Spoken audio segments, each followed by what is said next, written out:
L'ADO, Associazione Dipendenti Ospedalieri, ha organizzato presso l'auditorium dell'Istituto Cesare Baronio di Sora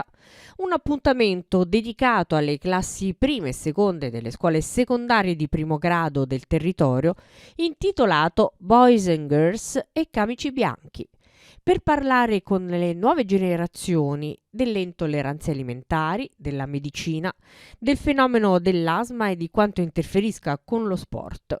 Un momento di confronto tra figure specialistiche della medicina e di ragazzi che si sono mostrati curiosi e partecipi.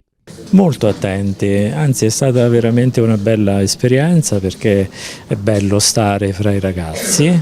e avere questo riscontro così attento e così seguito è stato anche inaspettato, perché giustamente vista l'età,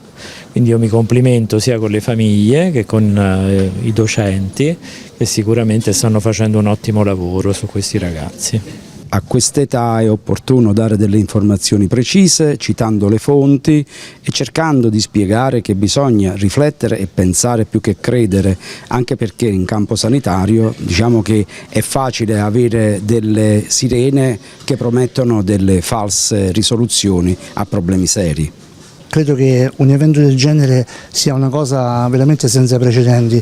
Abbiamo invitato tutti i presidi scolastici e volevo ringraziare in primis tutti i dirigenti che hanno dato la possibilità a tutti di aderire a questa grande manifestazione, e i ragazzi sono molto attenti, sono molto vigili nel saper conoscere argomenti nuovi, e proprio in questo contesto volevo ringraziare tutto il team che mi accompagna